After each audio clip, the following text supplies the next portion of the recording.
여러분, 오늘 우는 자와 함께 우는 것이라는 제목으로 하나님의 말씀 선포하도록 하겠습니다. 여러분, 어, 저는요 가끔 그런 생각을 합니다. 되게 공감 능력이 너무 떨어진다는 생각 말이죠. 여러분, 다른 사람한테 공감하는 거 잘 하시나요? 이렇게 천성적으로 공감을 잘하고 다른 사람에게 감정이입을 잘하는 사람들이 있는 반면, 저처럼 약간 그 감정이입을 잘 못하는 사람이 있습니다. 누군가에게는 좀 자연스럽게 되고 쉽게 되는 부분도 있는데요. 사실 쉽지 않은 부분이 참 많이 있습니다. 심지어 감정이입을 잘하는 사람도 잘 살펴보면 자기중심적으로 감정이입을 하는 경우가 참 많죠. 공감은요, 다른 말로 하면 함께 느낀다는 것이죠. 굉장히 어려운 일입니다. 왜냐하면 인간이 본질적으로 자기중심적이기 때문입니다. 사실 무서울 정도로 사람은 자기중심적이고 이기적입니다. 저도 마찬가지죠. 사실 제가 설교 시간에 저희 가족들 언급하는 거를 되게 굉장히 조심스럽게 생각하는데요. 제가 저희 아내에게 맨날, 정말 맨날 단 하루도 빼먹지 않고 먹는 욕이 있습니다. 뭐냐면요, 정리를 안 한다는 것입니다. 그리고 뒷손이 없다는 것이죠. 이제 정리 안 하는 거는 이제 거의 포기하신 것 같아요, 저희 아내님이. 근데 이제 제가 너무 부끄럽네요. 그 물건을 쓰고 제자리에 안 갖다 놓는다든지, 특히 그런 것 정도는 이제 거의 이제 많이 봐주시는데요. 제가 뭐 물건 뚜껑을 열어놓고 잘 안 닫습니다. 그러면은 이제 여러분, 벌써 여러분 얼굴에도 굉장히 짜증이 묻어나네요. 그죠? 어떻게 그렇게 살 수 있냐라고 생각할 수 있지만, 저도 제가 그렇게 사는 게 참 신기합니다. 어떻게 그러면서 이렇게 40여 년을 살아왔어요. 근데 그 뚜껑을 열고 닫질 않아요. 그러면 얼마나 답답하겠습니까? 지금 이제 8년을 저랑 같이 살고 있는데요. 거의 거의 모든 방법을 저에게 써 보신 것 같아요. 그러면 안 된다고. 언제는 이제 울면서도 얘기하고 화도 내고 욕도 하고 기타 등등 다양한 방법을 저에게 사용하시는데요. 제가 안 듣습니다. 왜 그럴까요? 막대 먹은 인간이죠. 근데 제가 오늘 아침에도 제가 로션을 바르고 로션 뚜껑을 안 닫은 거죠. 이렇게 뚜껑을 이렇게 덮어놓기만 한 거예요. 근데 그거를 이제 저희 막내 아들이 이렇게 잡아서 바닥에 뿌린 겁니다. 너무 잘못했죠. 제 잘못입니다. 근데요, 제가 오늘 새벽 아침에 이제 일찍 준비를 해서 나와야 되니까 정신 없으니까 그랬다는 핑계가 될 수 있겠죠. 근데 여러분, 사실은요, 그거는 핑계에 불과하죠. 그렇죠? 다른 사람, 그러니까 이게 한 번만 그러면 괜찮은데, 여러분, 이게 8년 동안 그러면 얼마나 짜증나겠습니까? 너무너무 싫지 않겠습니까? 자기를 무시한다는 느낌도 받을 거고 어렵다는 느낌을 많이 받을 거예요. 근데 제가 진짜 이건 농담이 아니고 제 아내를 진짜 많이 사랑하거든요. 그리고 제 아내에게 제가 할 수 있는 모든 방법을 다해서 제 사랑을 표현하고 제가 도와주기 위해서 애씁니다. 근데요, 그게 누구의 방식이냐면요, 저의 방식인 거죠. 그게 참된 사랑이라고 얘기할 수 있을까요? 그렇지 않다는 것입니다. 그것이 어떻게 보면 공감하지 못하는 모습이고, 심지어 아내를 아무리 많이 생각해도 아내가 사랑받는다는 느낌을 받지 못하게, 무시한다는 느낌을 받을 수밖에 없게 행동하는 것이 저의 행동이었던 것이죠. 오늘 아침에 아내한테 카톡을 받았는데 또 그랬다는 거예요. 그래서 저는 제가 또 그랬는지도 몰랐어요. 그러면서 제가 진짜로 깊은 고민 가운데 들어갔습니다. 오늘 아침에 나 왜 이럴까? 내가 진짜 아내를 사랑하지 않는 것일까? 나라는 인간은 왜 이런 인간인 것인가? 진짜 고민을 많이 했어요. 결국 그런 것이죠. 모든 상황 가운데요, 심지어 사랑하는 방식조차도 자기 방식으로 하는 것, 그것이 죄된 인간의 본성이라는 생각을 하게 되었습니다. 제가 이 말로 때우려고 하는 것이 아니라 제가 정말로 많이 고민하게 되더라고요. 어떻게 하는 것이 사랑인가? 어떻게 하는 것이 함께 하는 것인가에 대해서 또다시 고민하게 되었습니다. 여러분, 하나님은 우리에게 사랑하라고 말씀하십니다. 그리고 함께 하라고 말씀하시죠. 여러분, 어떻게 하는 것이 함께 하는 것이고 참되게 사랑하는 것인지, 또한 우는 사람과 함께 우는 것인지에 대해서 저는 오늘 함께 생각해 보고 싶습니다. 최근에 여러분, 튀르키예 시리아 지진이 일어났죠. 우리 교회에서도 모금 운동을 하고 있습니다. 그 날짜가 언제냐면요, 벌써 이제 한 2주 넘게 지났어요. 2월 6일입니다. 우리가 수련회를 열심히 준비하고 있을 무렵이죠. 진도 7.8의 대지진이 일어났고 그 이후로 여진이 계속되었습니다. 그래서 튀르키예 남동부와 시리아 북부의 국경지대가 계속해서 큰 타격을 입었습니다. 아마도 사실 터키에서 공식적으로 집계된 사망자만 8,600여 명 정도가 되고 5만 명이 부상을 입었습니다. 6,444채의 건물이 파괴되었고, 미국의 지질조사국이 발표한 통계에 따르면 지금 발표는 8,000명, 9,000명이라고 이야기하지만 지진 사망자가 10만 명을 넘길 확률이 24% 이상이라고 추정하였습니다. 터키뿐만 아니라 시리아에서도 최소 560여 명이 사망했다고 현지 당국이 발표했습니다. 여러분, 자연재해가 일어나지요. 그리고 지진도 일어나고 어려움들이 있습니다. 문제는 그 자연재해뿐만 아니라 이 자연재해에 더하여서 사람의 죄와 사람의 잘못들이 함께 섞여 있었다는 것입니다. 독재정부의 부정부패가 사건 사고를 더 심각한 것으로 만들었습니다. 원래 거기서 이제 지진세를 걷어서 내진 건물을 짓게 하고 건물을 지진에 알맞게 대처할 수 있는 방식으로 하도록 법으로 되어 있음에도 불구하고 부정부패한 정부의 무능함으로 말미암아서 더 큰 사고, 다시 말하면 재해가 아니라 인재였다는 것들이 너무 많이 밝혀지고 있어서 많은 사람들이 아파하고 어려워하고 있습니다. 여러분, 이 일의 잘잘못이나 하나님께서 왜 이런 일을 일어나게 하셨는가라는 복잡한 심경을 오늘 설교를 통해서 나누려고 하는 것은 아닙니다. 그 부분은요, 잠시 뒤로 미뤄두고 저는 아픔을 겪고 있는 사람들을 향해서 우리가 어떤 태도를 가져야 하는지에 대해서 좀 생각해 보고 싶습니다.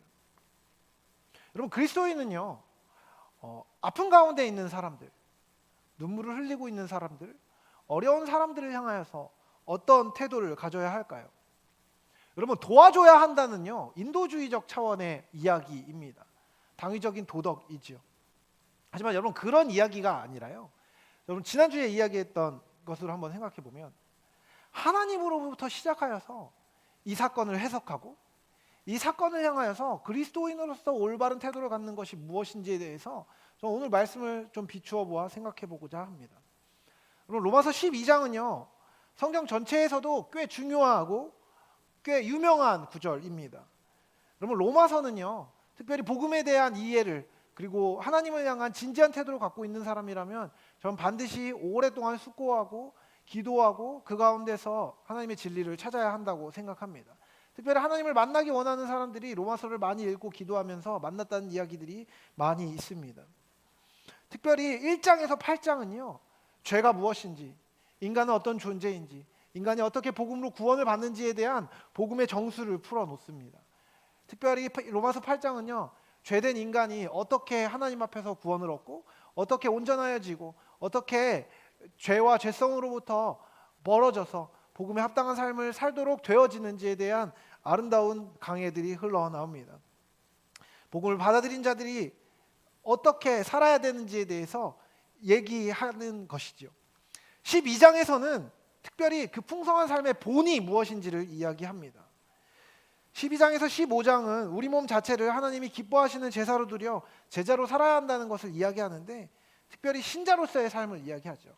다른 말로 얘기하면 오늘 읽은 로마서 12장의 말씀은요 성도가 교회를 향하여서 어떤 태도를 갖고 있어야 하는지를 보여주는 본문이라고 이야기할 수 있습니다. 여러분, 마음을 새롭게 함으로 변화를 받아야 한다라는 얘기가 로마서 12장에 나옵니다. 여러분, 그리스도인은요 단순히 우리의 인생에 예수님을 추가한 사람이 아닙니다. 인생을 완전히 바꿔서 예수 그리스도를 우리의 삶의 중심에 놓은 사람, 그것이 그리스도인인 것이죠. 여러분, 사실은요 그리스도인으로서 산다는 것은 실질적인 변화와 연결이 됩니다. 교회 다닌다라는 딱지를 붙이고 다니는 것이 삶의 변화가 아니라 교회를 다님으로 말미암아 마음이 변화되고 생각이 변화되고 사상이 변화되고 그에 따라 습관과 삶이 구체적으로 모두 변화되는 것이 그리스도인의 삶이기 때문입니다. 마음이 새로워진 사람들은요, 다양한 은사를 가지고 교회를 섬기게 되고 특별히 새롭게 된 마음으로 사랑하는 것입니다. 여러분, 교회 안에서 여러분이 다른 사람들과 함께 지낼 때 어떤 태도를 갖는 것이 맞습니까? 여러분, 어떤 사람에게 좋은 일이 한번 생겼다고 생각해 봅시다. 그렇다면 교인으로서, 성도로서 그 사람을 온전히 대하는 태도는 무엇이죠? 참 잘 됐구나 입니까? 아닙니다. 여러분, 기뻐하고 즐거워하고 그 사람에게 사랑의 마음을 전하고 축하의 마음을 전하고 내일처럼 함께 기뻐하는 것이 성도의 마땅히 할 바라는 것입니다. 아니, 그렇게 되어지는 것이 맞다는 것이죠. 사실 오늘 본문의 맥락에서 이 함께 웃고 우는 것은요, 교회 안에 함께 있는 사람들에게 더 초점이 맞춰져 있습니다. 하지만 여러분, 이것은요, 기뻐하는 자와 함께 기뻐하고 우는 자와 함께 우는 것은요, 단순히 교회 다니는 사람들에게만 해당되는 것이 아닙니다. 예수님이 가장 큰 계명 두 가지를 말씀하셨습니다. 무엇이죠? 하나님을 사랑하는 것. 두 번째 계명은 이웃을 내 몸과 같이 사랑하는 것입니다.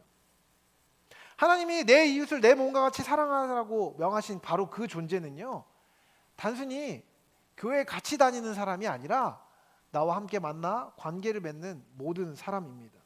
그런 의미에서 오늘 본문에서 즐거워하는 자들과 함께 즐거워하고 우는 자들과 함께 울라고 얘기할 때 그 자들은요, 바로 우리 옆에 있는 사람들인 것입니다.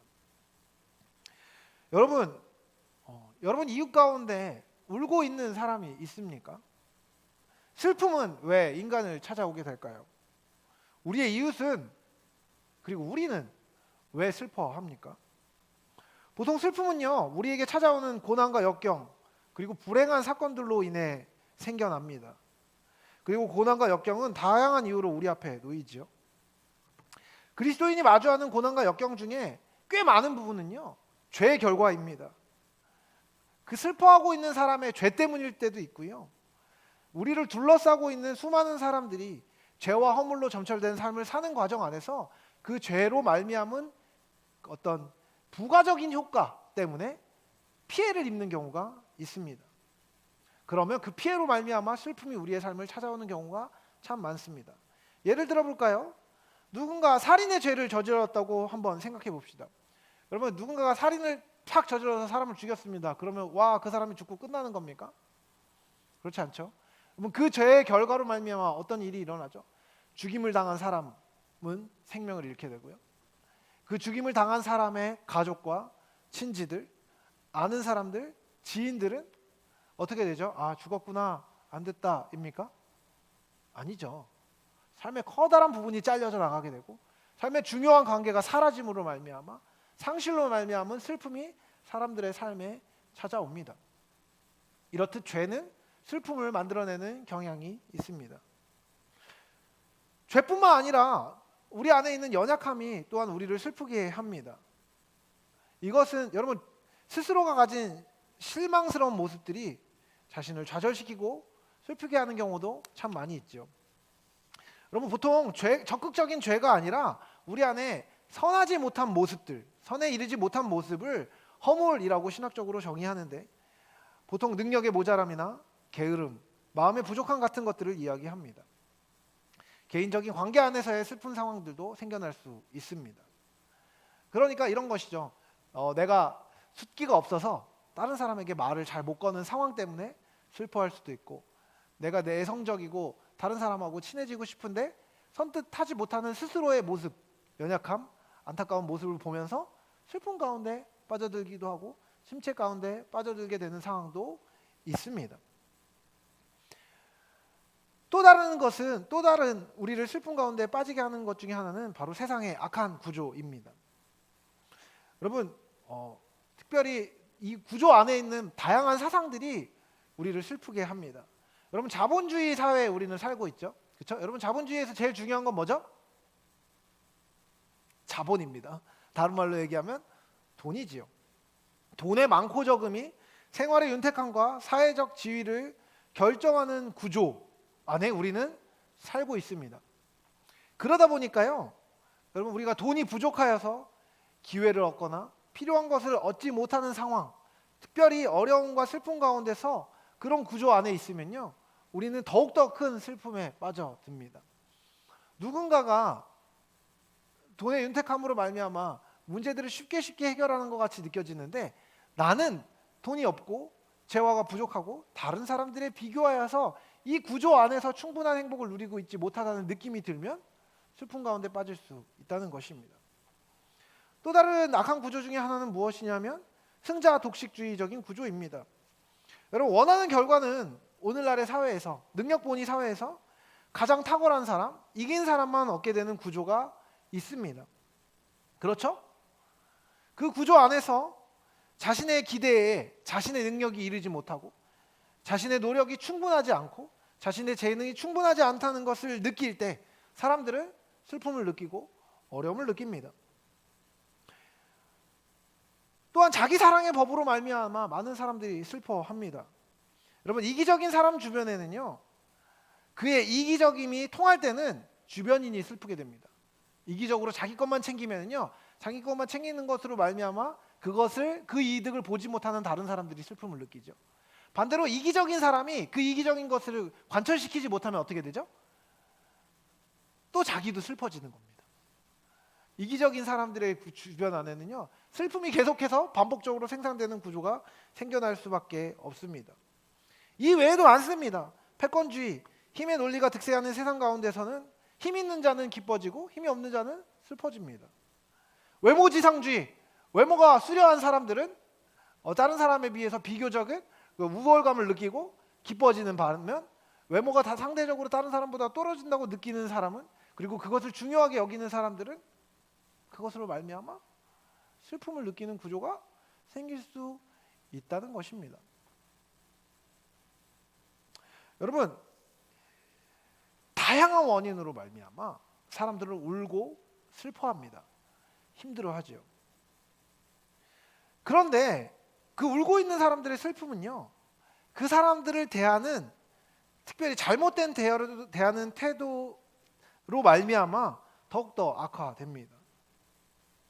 죄와 허물이 사유가 되어 슬퍼하고 있는 사람들을 볼 때 사람들은 손가락질하기를 좋아합니다. 다른 말로 얘기하면 이겁니다. 어떤 사람이 죄를 짓고 그 죄로 말미암아 넘어져 있다고 한번 생각해 봅시다. 일반적으로 그 사람과 별로 관계없는 사람이라고 한다면 죄를 짓고 넘어져 있고 힘들어하고 있는 사람을 보면서 무엇이라고 얘기할까요?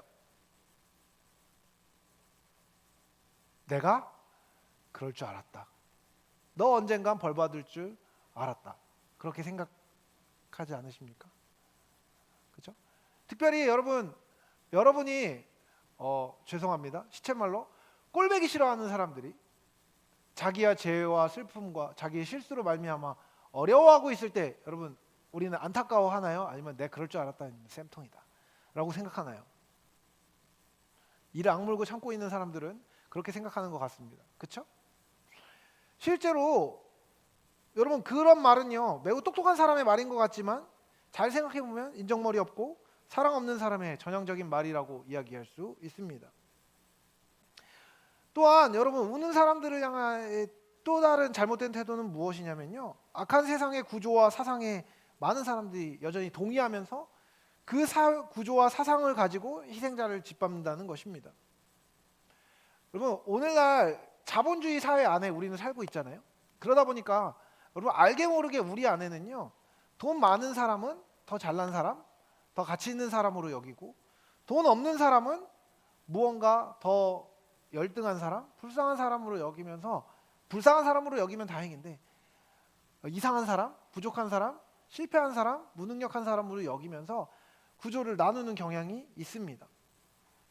여러분, 악한 구조 안에서 어쩔 수 없이 망하거나 어쩔 수 없이 힘든 상황에 있는 사람들이 있을지도 모르는데, 그 사람들을 향하여서 사랑과 긍휼로 대하기보다는 그럴 수밖에 없었을 거야, 자기 책임도 있어 라고 얘기하면서 피해자에게 떠넘기는 경우도 참 많죠. 그럼 그것의 전형적인 것 중에 하나가 무엇입니까? 왕따 피해자에게 왕따 당한 책임이 너에게도 얼마간은 있다라고 이야기하는 것입니다.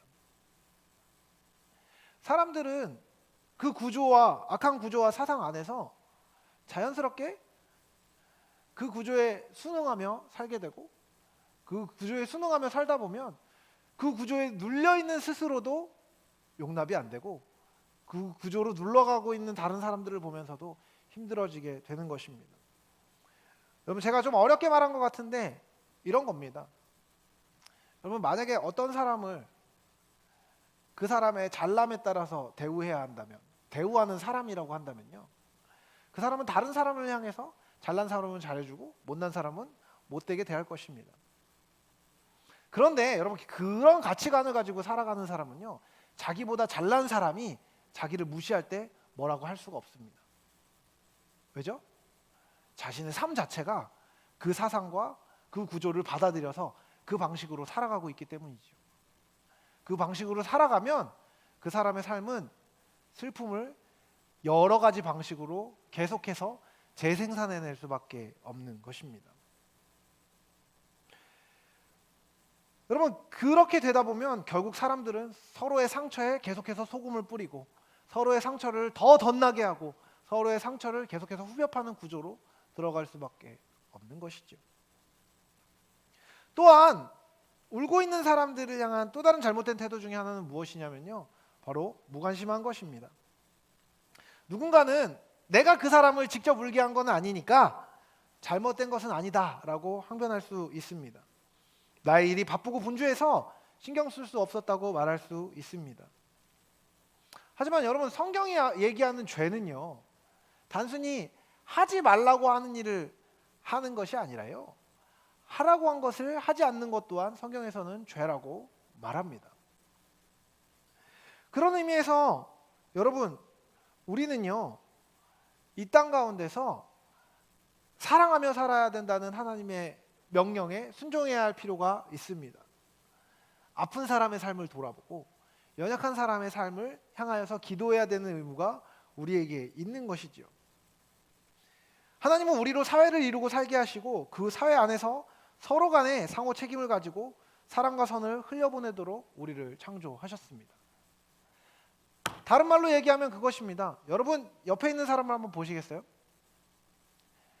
옆에 있는 사람에게 여러분, 무관심하거나 그 사람이 어떤 상태에 있는지 상관없이 살아가는 것은요, 하나님이 기뻐하시는 것이 아니라는 것입니다. 우는 자들의 슬픔을 우리의 연약함으로 말미암아 모두 알 수는 없다고 하더라도요, 그것에 대해서 관심을 가져야 한다는 생각 자체가 없는 것은요, 단순히 그리스도인으로서 뿐만 아니라 인간으로서 가져야 되는 가장 기본적인 책임을 버리는 행위입니다. 여러분, 그래서 오늘 성경에서 사도 바울은 우리에게, 성도들에게 기뻐하는 자와 함께 기뻐하고 우는 자와 함께 울라고 명령하고 있습니다. 여러분, 누가 다른 사람과 함께 울 수 있습니까? 동정심이 많고 공감을 잘하는 사람은 여러분, 그렇다면 거룩하고 정결한 사람입니까? 사도 바울의 이 명령은요, F 성향의 사람, MBTI로 다른 사람하고 공감을 잘한다고 평가받는 사람들만 순종할 수 있는 것입니까? 여러분, 그렇지 않습니다. 우는 자와 함께 울라고 말할 때 여기서의 울음은요, 단순히 드라마 보면서 슬퍼하고 우는 그런 차원의 울음을 이야기하는 것이 아닙니다. 여기서 얘기하는 우는 자와 함께 우는 자, 기뻐하는 자와 함께 기뻐하는 자는요, 복음으로 변화된 사람입니다. 하나님께서는 인간을 하나님과 함께하도록 창조하셨고, 하나님의 영광을 위해 살도록 창조하셨습니다. 하나님의 영광을 따라 산다는 것은 무엇이냐면, 옆에 있는 사람들과 함께 사랑하고 옆에 있는 사람들에게 그리스도의 사심을 드러내며 사는 것입니다. 하나님의 원래 뜻에 의해서 하나님의 형상이 참되게 복음으로 회복된 사람만이 참된 의미에서 다른 사람과 함께 울 수 있는 사람입니다. 인간이 인간 본연의 아름다움을 회복하기 위해서는요, 복음 안에서 그리스도를 통해 변화되어야 합니다. 하나님의 법을 온전히 받아들이고 그분의 뜻 안에서 그분께 순종하기 원하는 사람은 매 순간 자신이 행해야 할 바를 알 수 있습니다. 오늘 읽은 로마서에 제가 1장에서 8장이 인간을 인간답게 하는 참된 복음에 대해서 말한다고 이야기했습니다. 그리고 12장은요, 그렇게 참되게 된 사람은 어떻게 살아야 되는지를 말하는 본문인데, 로마서 12장 2절에서 사도 바울이 이렇게 이야기합니다.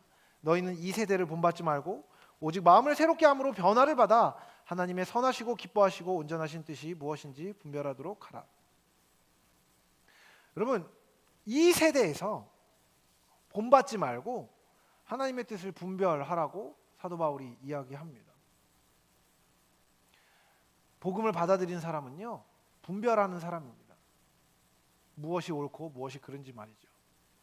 특별히 여러분, 이 세대 안에서라고 이야기하는데, 이 세대는 어떤 특징을 갖고 있습니까? 마태복음에서 예수님은 이렇게 말씀하십니다. 이르되 우리가 너희를 향하여, 이 세대를 향하여 피리를 부어도 너희가 춤추지 않고 우리가 슬피 울어도 너희가 가슴을 치지 아니하였다함과 같도다 라고 예수님이 이 세대를, 다른 말로 하면 주님 밖에 있는 세상을 평가하셨습니다. 여러분, 여기서 얘기하는 이 세대는요, MZ세대를 말하는 것이 아닙니다. 여러분, MZ로 묶이는 게 참 싫죠. 사람들을 낙인 찍는 게 참 싫죠. 하지만요, 여러분, 이 세대라고 예수님께서 말씀하셨을 때는요, 하나님 앞에 있지 않은 모든 사람을 말합니다. 하나님의 뜻을 받아들이지 않은 모든 사람을 이야기합니다. 복음 안에 있지 않은 모든 사람을 이야기하는 것입니다. 여러분, 그와 같은 사람들은요, 블랙홀 같습니다. 특별히 오늘날 세대의 특징은 무엇입니까? 자신의 가치를, 다른 사람들에게 느껴지는 자신의 평가를 끌어올리고 자신이 기뻐하는 쾌락을 위해서는 모든 것을 할 수 있다고 여기는 것이 작금의 세대입니다. 왜 그렇게 심각하냐고, 인생은 즐기면 된다고, 내 마음대로 내 기쁨으로 내 내키는 대로 하면 된다고 말하는 것이 작금의 세대 아닙니까? 죄를 본능에 충실하고 욕구에 솔직한 것이라고 이야기하면서 자기가 원하는 대로 마음대로 행하는 것, 블랙홀과 같이 자기가 원하는 모든 것들을 다 빨아들이는 것, 그것이 오늘날 세대의 특징입니다. 여러분, 오늘날 죄를 죄라고 말하면 무엇이라고 이야기하죠? 꼰대라고 이야기합니다. 옳은 것을 옳다고 얘기하고 틀린 것을 틀리다고 이야기하면 왜 그렇게 딱딱하게 사냐고 이야기를 듣기 십상입니다. 여러분, 사탄의 오늘날의 전략은 무엇인지 아십니까? 선과 악을요, 좋고 싫음으로 바꿉니다.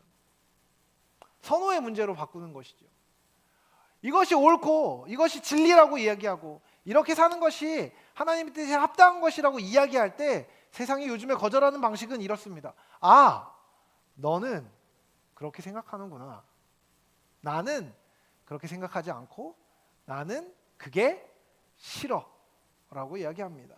그리고 그렇게 이야기하면 매우 현명하고 지혜롭고 똑똑하고 세련되게 모든 다른 방식들을 거절할 수 있는 것, 그것이 오늘날 세대의 특징입니다. 이런 상황에 진리는 중요하지 않고 사랑은 중요하지 않습니다. 오직 사람 안에는 자기 사랑만이 남게 되는 것이죠. 여러분, 근데요, 그리스도인은 그렇지 않습니다. 우리는 옳고 그름을 말하고 하나님의 뜻과 하나님의 뜻에 벗어나는 것을 말합니다. 감정을 넘어서서 옳음을 향해 가는 것입니다. 여러분, 아까도 제가 말했지만 그리스도인은 자신의 인생에 그리스도의 가르침을 덧붙이는 사람이 아닙니다. 그리스도인은 존재 자체가 바뀐 사람입니다. 하나님의 사랑으로 말미암아 하나님의 선하신 뜻에 길을 맞추는 사람들. 그래서 하나님의 눈으로 사람을 보게 되는 사람, 그 사람이 그리스도인입니다. 인간 안에 있는 하나님의 형상을 보고 기뻐하며 하나님의 형상에서 어긋난 사람의 모습을 보며 안타까이 여기며 그를 위해 기도하고 돕는 사람이 바로 그리스도인인 것이죠.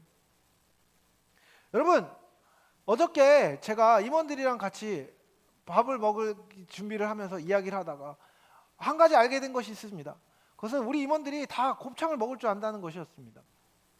굉장히 흥미로운 일이죠. 그런데 여러분, 사람들이랑 얘기하는데 곱창을 못 먹는 사람들에 대해서 잠깐 이야기하게 되었습니다. 곱창을 못 먹는 사람들은 얼마나 안타까운 사람들인가, 곱창의 맛을 알지 못하는 사람들은 얼마나 불쌍한 사람들인가. 그 사람은 곱창의 맛을 알지 못하고 즐기지도 못하고 기뻐하지도 못하는 불쌍한 사람이라는 이야기들을 조금 하게 되었습니다. 그런데요 여러분, 우리는 하나님을 맛보지 못하는 사람들을 향하여서 안타까워하고 어려워하고 있습니까? 그들이 하나님의 아름다우심을 맛보아 알지 못하고 있는 상황을 안타까이 여기고 있습니까? 하나님이 얼마나 좋으신지를 모르고 슬픔 가운데 있는 사람을 안타깝게 여기고 있냐고 저는 묻고 있는 것입니다. 여러분, 아픔 가운데 있는 사람을 향하여서 그리스도인이 해야 하는 일은 무엇일까요? 명확합니다. 우리는 옳고 그름을 명확하게 추구하는 사람이기 때문에 그 사람에게 너는 잘못됐어 라고 이야기하는 게 우리의 할 일일까요? 아닙니다. 여러분, 아픔을 겪고 있는 사람에게,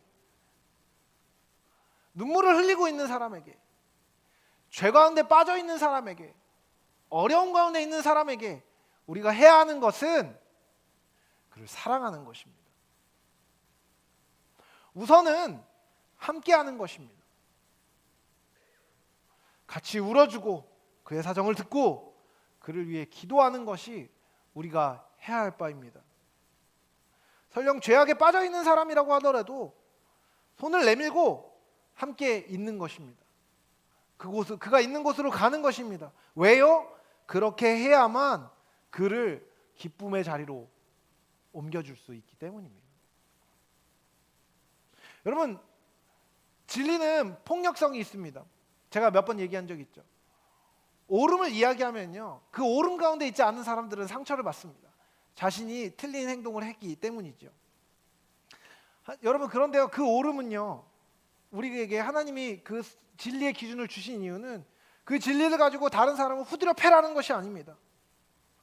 오히려 그 옳음이라는 그 아름다운 가치로 함께 나아가도록 우리가 사랑으로 그들과 함께하라고 예수님이 주신 것입니다. 그것은 우리에게 메타자카 야구방망이로 주신 것이 아니라 가야 할 표지판으로 우리에게 주셨다는 것입니다. 여러분, 우는 사람과 함께 울었던 가장 좋은 본이 누구십니까? 바로 예수님이십니다. 여러분, 저는 개인적으로 하나님께서 우리에게 알려주신 예수님의 가장 아름다운 이름이 임마누엘이라고 생각합니다. 여러분, 임마누엘은 무슨 뜻이죠? 주님이 우리와 함께 하신다는 뜻입니다. 그분의 함께 하심은 우리가 울고 있는 슬픔과 불행, 고통과 아픔 가운데 있는 사람을 향해 어떤 모습으로 있어야 하는지를 보여줍니다. 함께 있는 것이죠. 함께 있음은 머물러 있는 것이 아닙니다. 함께 해야 하는 사람을 향해 나아가야 한다는 것을 전제합니다. 그리스도는 완전한 하나님이셨습니다. 하지만 그분은 완전한 인간의 몸을 입고 오셔서 인간이 참으로 어떻게 살아야 되는지를 보여주셨습니다. 인간은 완전히 하나님을 향해 살아야 하지만 또한 그분이 허락하신 이유들을 사랑하기 위해 살아야 합니다. 여러분, 예수님의 십자가가 무엇을 보여줍니까? 예수님이 우는 자를 위해, 죄 가운데 있는 자들을 위해, 슬픔 가운데 있는 자를 위해 어떻게 얼마나 단호하게 행할 수 있는지를 보여줍니다. 사랑해야 하는 사람을 어떻게 사랑해야 되는지를 보여줍니다. 여러분, 십자가는요, 예수님의 단호한 결의입니다. 어떤 대가를 치르더라도 하나님의 뜻에 순종하고 진리를 타협하지 않겠다는 결의이자, 어떤 대가를 치르더라도 고통 가운데 있는, 흑암 가운데 있는, 슬픔 가운데 있는 일을 향해 가겠다는 예수님의 의지인 것이죠. 여러분, 기억하십시오. 예수님은 우리가 예수님께 손을 내밀었을 때 그 손을 잡아주신 것이 아닙니다. 잡기 위해 손을 내밀 힘도 없을 때 예수님이 우리를 잡으신 것입니다. 예수님이 우리를 안아주신 것입니다. 하지 않아도 되는 온갖 번잡스럽고 굳은 일을 예수님은 하셨습니다. 기뻐하며 하셨습니다. 이 사람이 이것을 받아들일지 안 받아들일지를 고민하신 것이 아니라 그에게 무엇이 필요하신지를 고민하시며 예수님은 오셨습니다. 사랑을 행하고 긍휼을 행하며 그의 아픔을 먼저 보고 그 아픔을 먼저 생각하고 그 아픔을 위해 우는 것, 그것이 그리스도인의 할 바인 것입니다. 말씀을 마무리하려고 합니다. 여러분, 하나님을 위해, 하나님을 향해 살기 원하십니까? 하나님을 향해 살아야 한다는 것을 알고 계십니까? 여러분 성도입니까? 그렇다면 여러분, 제가 명확하게 말씀드리겠습니다. 하나님을 향해 산다는 것은 또한 전심으로 이웃을 향해 사는 것입니다. 하늘을 향해 산다는 것은 땅에 발을 딛고 있음을 기억하십시오. 여러분이 딛고 있는 땅에서 여러분의 삶을 통해 하늘을 향하는 사람이 많아지도록 뜨겁게 사랑하십시오. 기뻐하는 자와 함께 기뻐하고 우는 자와 함께 우십시오. 여러분, 우는 자를 향해 나아가십시오. 슬픔 가운데 있는 자들을 향해 나아가십시오. 그들이 고난 가운데 그리스도를 통해 기뻐할 수 없음을 슬퍼하십시오. 여러분, 특별히 여러분 주변에 신앙이 식어지고 하나님과의 관계가 식어지고 어려워하며 신앙을 잃고 방황하고 있는 사람들이 있습니까? 슬픔 가운데 있는 사람들이 있습니까? 여러분, 그 사람을 향하여서 울어주십시오. 기도해 주십시오. 그들의 슬픔 가운데 그들과 함께 하십시오. 돈으로, 시간으로, 노력으로 여러분 사람들에게 나아가십시오. 사랑이 인도하도록 여러분의 삶에 사랑을 초청하며 그 사랑을 흘려보내십시오. 그때 하나님의 사랑이 자기 사랑을 이기고 이웃을 사랑하게 하고 우는 자와 함께 울도록 해줄 것입니다. 여러분, 특별히 제가 어지간하면 이런 말 안 하는데, 여러분, 이번 튀르키예 시리아 대지진 희생자 돕기에 우리 청년들이 한 명도 빠짐없이 여러분의 이름을 적고 돈을 넣어서 헌금할 수 있으면 좋겠습니다. 여러분이 밥 한 끼 아낀 돈으로 어려움 가운데 있는 사람들, 슬픔 가운데 있는 사람들, 아픔 가운데 있는 사람들을 돕기로 결정하십시오. 그들의 슬픔을 함께 아파해 주십시오. 그리고 그들 가운데 하나님이 일하실 수 있도록 기도해 주십시오. 슬퍼하는 자와 함께 슬퍼하고 우는 자와 함께 울 때 그 눈물을 들어 하나님께서 당신의 복음을 흥왕되이 하시며 하나님의 성품을, 하나님의 뜻을, 하나님의 영광을 그 가운데 보이실 것입니다. 우는 자와 함께 울므로 복음을 살아내는 여러분이 되시길 다시 한번 사랑하는 주님의 이름으로 축복합니다.